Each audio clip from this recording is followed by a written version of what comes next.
came here as an ambassador in June 2017. Yeah, but I had visited China early in 1992. I was then working in the private sector. But then that was a different China that I visited.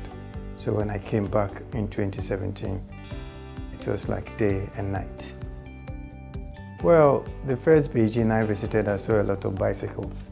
The second Beijing had a lot of cars and cars and cars everywhere. I saw the first Beijing, the Chinese people I met were different from the Chinese people I met in 2017 in the sense that you had a more confident China. People were very, very proud of their country, and you could see development everywhere. You could see that poverty had indeed been eradicated in a lot of provinces, and you could see that this is a country on the move, and you could see the impact of reform. So it was two different worlds, and I think for us from Africa, it's an inspiration for us that if in 40 years, China with a population of 1.3 to 1.4 billion has been able to turn and lift a lot of people out of poverty, it should be easy for us to also do it using China as an example.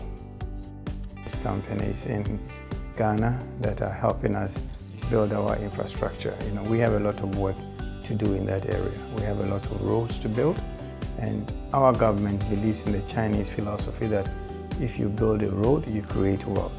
So we are working with some Chinese companies to build more roads, more highways, more feeder roads to the agricultural areas, and more roads so that people can move more easily.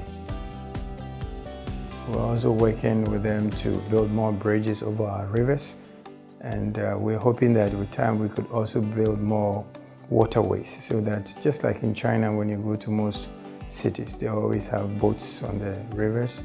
We want to copy what you're doing here in China, because I think it's amazing. We're one of the first countries to develop diplomatic relations with China. And a lot of people my generation grew up with a lot of Chinese influence. We had the Chinatown, we have the Chinese dishes, a lot of. Do you mind when I was growing up, if you were taking your girlfriend on a date, you took her to a Chinese restaurant. If you were a good student and your father wanted to give you a treat, he would take you to a Chinese restaurant, because Chinese restaurants were very popular. A lot of us grew up watching the Bruce Lee movies, and Bruce Lee was very, very popular in my generation.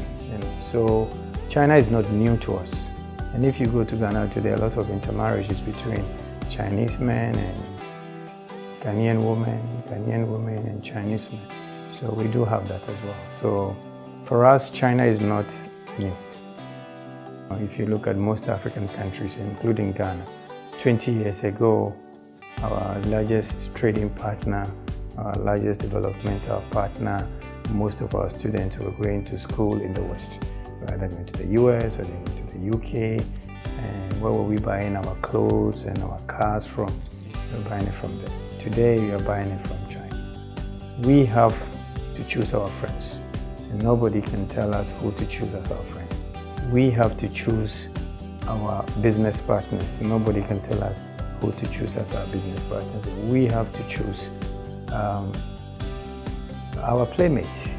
But at the end of the day, Africa also has to define, and Ghana has to define, what do we want in a new relationship?